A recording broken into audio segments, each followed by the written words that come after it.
Hey fam, I want you to like, share, and subscribe to our YouTube channel, youtube.com/Roland S. Martin. And don't forget to turn on your notifications. So let's deal with first with Fairfax. So Senator Kamala Harris calls for an investigation. Okay, so here's the question. What's the investigation? Well, I mean, we know Kamala Harris is running for president, so she said what she needed to say. There were two people involved, by both of them, Dr. Tyson and Justin Fairfax. Only two people were there. Yeah. So I guess what, she want to interview them both, ask somebody to interview them both, and then at the end say it's not conclusive? She's just trying to score some political points. CJ, what do you make of this? Because again, when you look at this, we discussed this yesterday. Tyson, in her statement, said it happened 2004, Democratic National Convention. She told no one.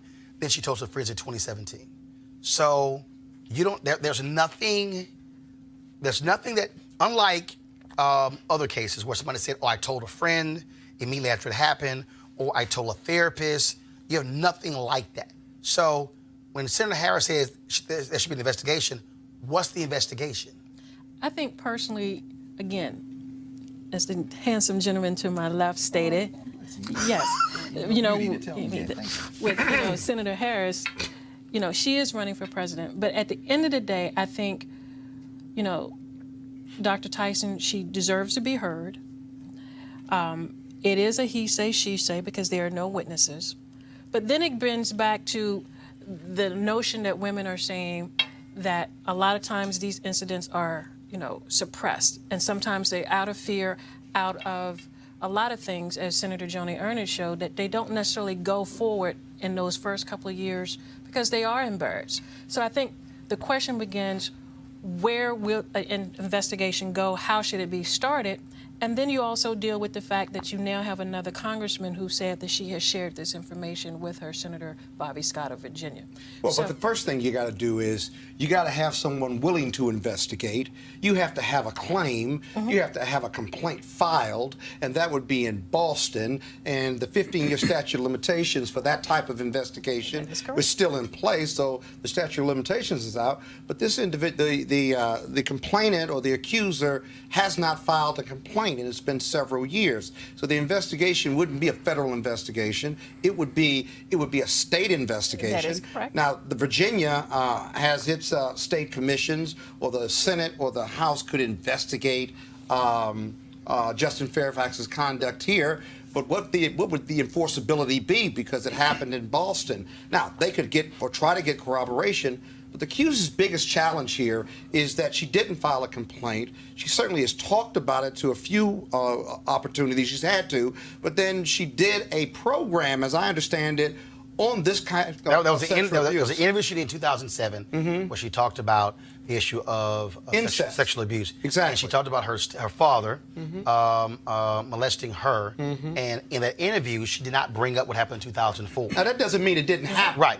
But when you're doing these investigations, I'm a former sex crimes prosecutor, when you're doing these investigations, you look for corroboration. You look for inconsistencies, both the accused or the accuser, and then you have to come, if you can't get any of that going, if it's just his word against hers, you assess their credibility, and then because the prosecutor has discretion, right, then you exercise your discretion. You either go forward with a tough case or decide to decline to prosecute. But here's what you have. So we're a long way from that. But here's what you have here, Cleo. You have Democratic women who are saying, always believe the woman. A member of Congress who beat Barbara Comstock, Democrat in the House, she said, I believe Dr. Tyson. You have what Senator Kamala Harris said, she's very credible. You have folks who are saying that Fairfax should resign. And so you're saying, okay, wait a minute. So he should resign, but the question is, he's saying it was consensual. She's saying it wasn't. Still, I keep asking that question, what is the investigation if there's nothing that's literally there? Well, I don't think there's anything to investigate except for perspective and people's biases. But what about other witnesses? When people say they can investigate other witnesses, that we should trust women, that's a bias. Because not all women tell the truth. Not all women are angels who can all be trusted, though sexual violence is a problem. But something interesting also here is that she talked to people about her father molesting her. That's usually more difficult than talking about somebody else outside the family molesting them. So she went there, but didn't go there. Yeah, but also she went to Washington Post, I believe it was, to talk about this sometime. She went to the Washington Post. Right. The Washington Post did an interview with her.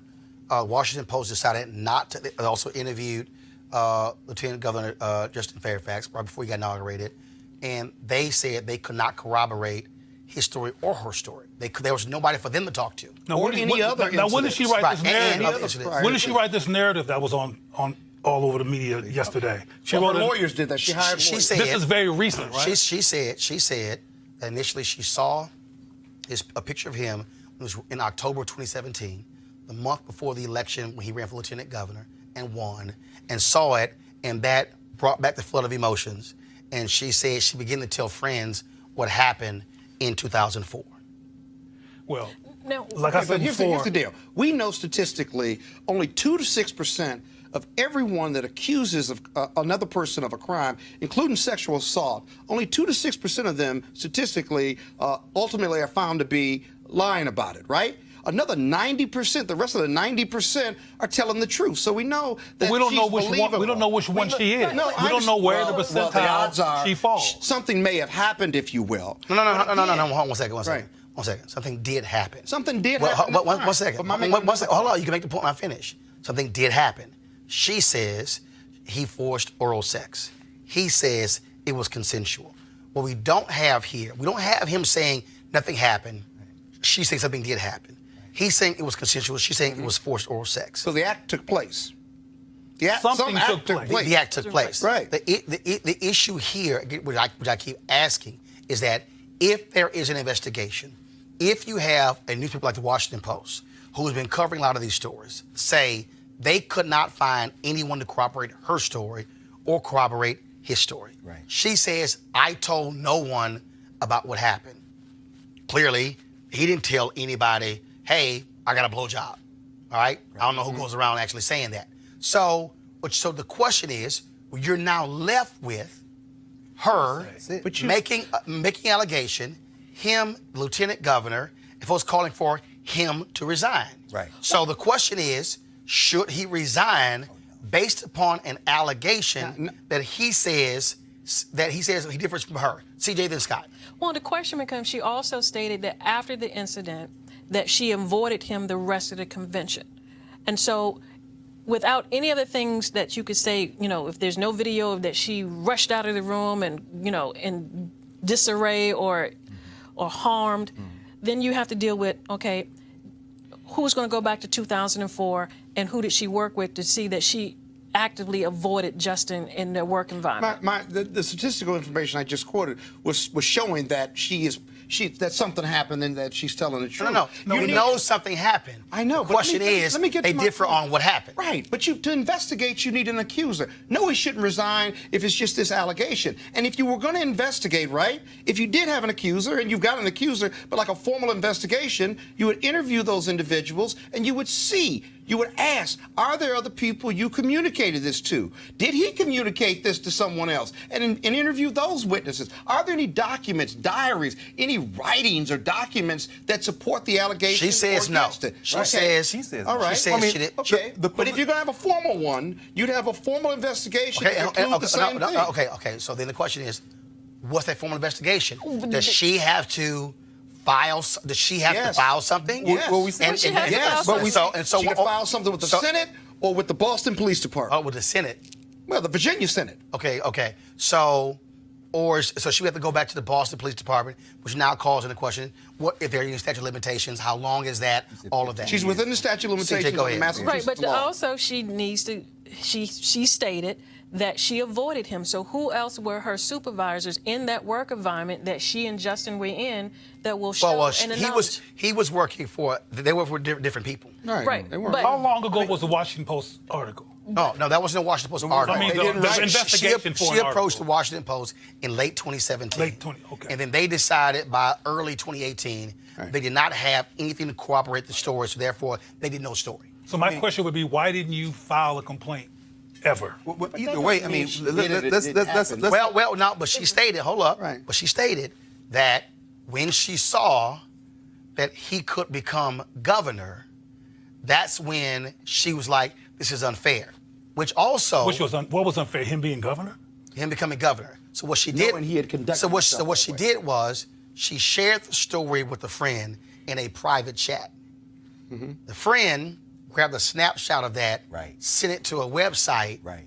and according to that website, they said she gave permission that it could be used. Right. Right. I mean, at the end of the day, Or at least the friend. well, let's hold out the possibility of investigations, and the political damage has been done. Exactly. Mission accomplished by Exactly. these right-wing white supremacist Breitbart crew. They're trying to take out the top 3 Democrats. Now, they probably didn't realize that their next in line But they didn't make the- is a but they racist. didn't Wait, hold on, make- hold on, wait a minute, hold on. We Let's know. be clear. Let's be clear. Okay. No. The website he's talking about was Yeah. run by Republican operatives. Right. They're the ones who published the photo Northern. Yes. of Northern. Right. And according to the website, Right. right-wingers who were angry, who went to school with him, who were angry with his abortion comments, said that's why they released the photos. Right. Okay. Exactly. So right. just got no. And I'm that's just that's No, journalism. No. Oh, no. that's Come on. journalism. Come on. That's not Why shouldn't he journalism. report? I think that's something I would want to No, know. Gotcha. If the Gotcha. governor- if the Racist governor sabotage. is in a Come on. picture with blackface. Greg, go ahead. Klansmen, No, Greg, go ahead. all I'm I saying, don't care where it comes Scott, from. all I'm gonna say is this: we know for a fact that the head of the Virginia House of Delegates is not going to resign. 'Cause this is what white supremacists don't do. They don't care. Now, in Justin Fairfax's case, of course he should not resign. Let it be a full investigation. If something else comes out, fine. But the political reality is this: if and when Northern resigns, and there's some talk now that Northern could have coordinated this with him or not. But either way, to get Fairfax. To normalize this blackface. Well, if Fairfax is elevated to governor, this may be the 3 years of his governorship, because the political reality is that when he runs, they're going to hang this around his neck like an iron chain. But he can run for But another it- term. Well, and lose. Not Northam's term, Yeah. which would give him 7 years. Well, but no, that's what I'm saying. Talking He'll about lose an election. investigation. Final comment, CJ. Even the attorney general will have to step aside to do an investigation. So who are you going to have to do a fair investigation? Oh, I couldn't care less. They elevated him. Why would the But attorney even- general have to step aside? The goal was Because he's in character blackface. assassination. Right, that's That the was the goal. goal. Mission accomplished. And that was accomplished. No question. That was All the right, goal. folks. All right, folks, back to our Roland Martin Unfiltered video in just one moment. Now, calling all HBCU alumni, students, and leaders, you can enter the Ford Motor Company HBCU Mobility Challenge and win $25,000 for your school. Building on their long-term support of HBCUs, Ford is looking to improve mobility in HBCU communities through innovative solutions. Now, the winning program will receive a grant of up to $25,000 to implement their proposal. The deadline to apply is March 31st, 2019. Now, we want you to go to FGB.Life. That's FGB.Life for more info and to apply. It should be, of course, you see right there, FGB.Life. Okay, now Ford goes further in our community. So again, you can pick up $25,000. Now back to your Roland Martin Unfiltered video.